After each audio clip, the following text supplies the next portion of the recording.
Yo, yo, yo, yo, yo. Juan Garcia, Burmac77. Call me whatever you want. I'm here just for a quick little vlog and just a little rant about DLC and how it's affected the gaming industry. Now, as you guys know, while I'm not the biggest fan of DLC, I am an advocate of DLC. I think that it brings more to the game itself and it brings more core value. Now, you've got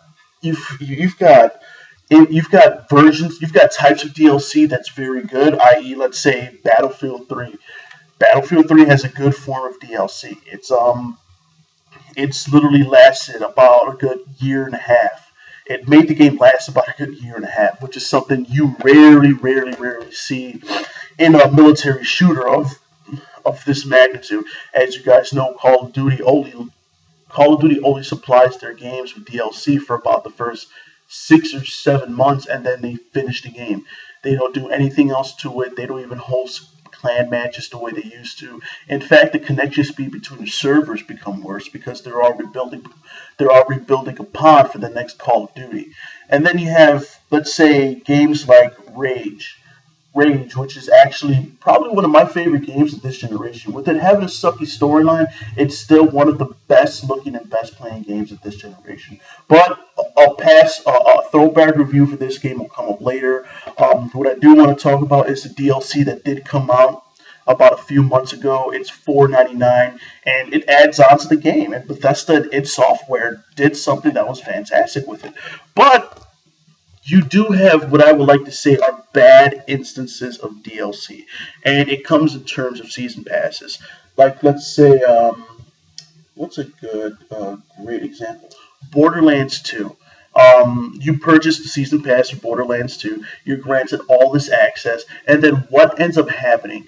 They have an entire new storyline, and then they add an entirely new character that wasn't originally planned, and you have to pay an extra $10 for this. So you spent $60 on this game, and then you're already out the $100. Now that's a huge issue that I have.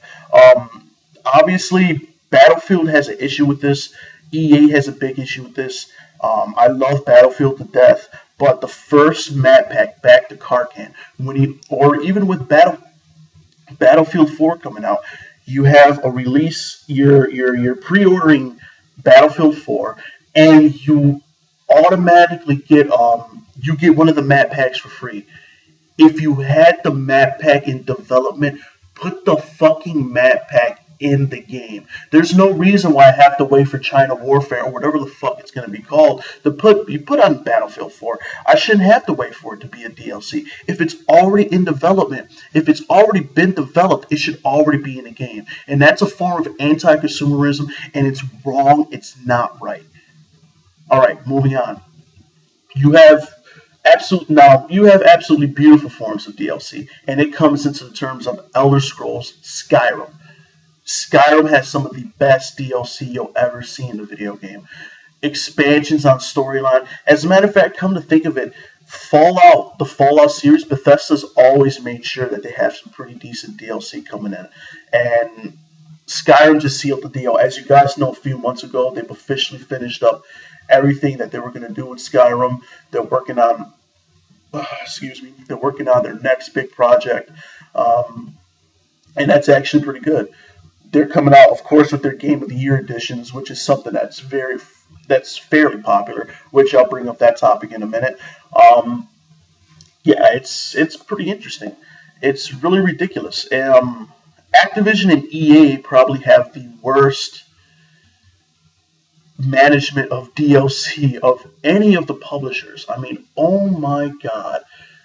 Really, first off, Activision, you're already producing a game that's come out the same game every year since 2007. You charge $15 for this, for the same map packs, and then it just vexes me how people still claw up to Call of Duty and still go out to play this game, not realizing that they're being robbed every step of the way. It just annoys me. By the time you're finished with Call of Duty, you're out $100. By the time you finish Battlefield 3, paying for all the DLC, especially Battlefield 3, you're out $100. It's better for you, especially with this. I'm going to tell you guys this one straight up. I'm not necessarily the biggest advocate of GameStop or Play and Trade, but if you're going to purchase, for anybody who's buying Battlefield, trade in your old copy of Battlefield and just get this one. It's like 35. Right now it's $30, and you're actually going to get all the Mad Packs inside of it. I mean, save yourself that time and money. Also, something else I want to bring up. It was stated a few weeks ago that I should have done this video a lot earlier. I apologize for this, but it's been a very hectic couple days with school, with class ending for the semester, finals, all that stuff. But I'm back for the summer, baby. You better believe it. But apart from everything else that's going on, as you guys know, EA announced that they were leaving the Online Pass system.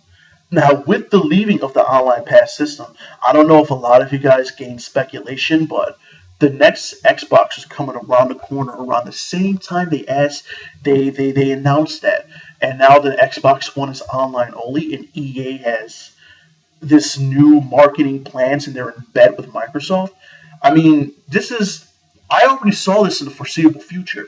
I mean, EA is already a very anti-consumer publisher. They're very shitty. They have 2 golden turds and 0 fucks given. I mean, we already knew this was going to happen. Now, in terms of now, when you think about it, Microsoft has a pretty sweet deal with EA. You're going to get for FIFA, which is going to capture the European market. For FIFA, Microsoft Xbox is going to be getting exclusive content for FIFA. Now, if you guys don't know, out in Europe, FIFA's very, very popular with PlayStation players. It's something that's it's one of the games that's actually kept the PlayStation on top all over the world, outside of the US. So this is actually a big hit marker for PlayStation. I want to see how they're going to bounce back up from this, because EA has been in bed with PlayStation more this generation than they have been with PlayStation. But with that being said, PlayStation has still been very, very, very quiet as to what they're going to be doing for the next PlayStation. I'm hoping it's not online. I really hope they don't take that. They don't make that jump. I'm hoping they allow used games. That way I can borrow a game from my friend. Or if I do decide to buy a used game that's like $5 because it's been out for 3 years, then yeah, that's totally fine. But I just hope that they don't go that used games route. Sony, please be the good guys in this situation. You fucked up a little bit last generation, but you guys picked yourself back up in 2011 with all the good games and all the good quality you guys had. And that's why I love you, and that's why I've had every iteration of the PlayStation since PlayStation 1. I love you guys.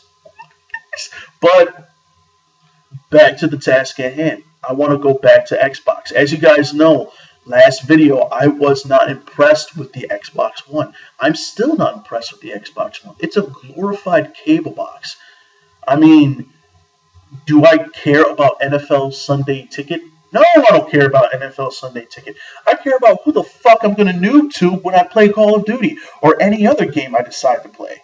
I mean, you don't need all of this. This is why, and I go back to it, this is why Sony's press conference was so amazing. They talked about the games. They talked about how they worked with other developers. They brought Jonathan Blow in. While Jonathan Blow can be a bit of a douchebag, his games are fucking amazing. And I love the fact that they're working with indie developers. That's something that's amazing. When you go out to the Xbox side, Xbox One, any developers aren't going to be able to self-publish any of their titles onto the next Xbox. Are you shitting me? You already gave the indie developers a very shitty time when it came out to the Xbox, when it came to Xbox 360. Now you're going to do this? So now it's just going to be PC and Sony. Who do you think I'm going to be jumping to?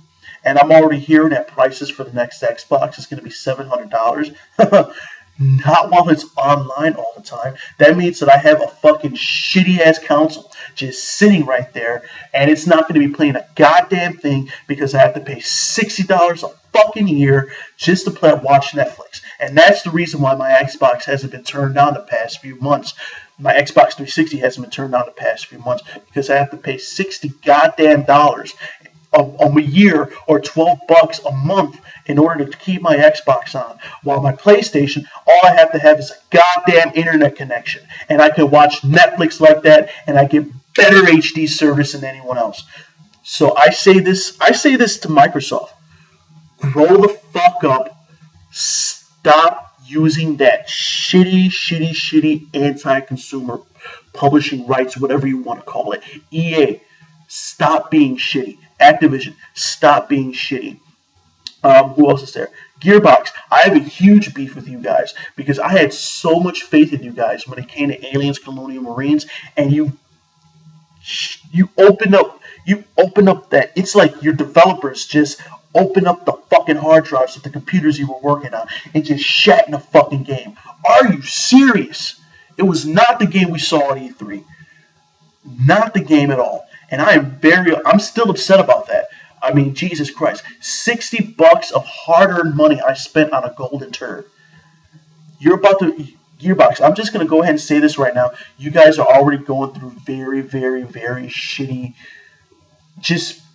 problems right now, whether it be with plagiarism or whatever the fuck. But please do not be that developer that's only known for Borderlands. That's very sad and that's very bad.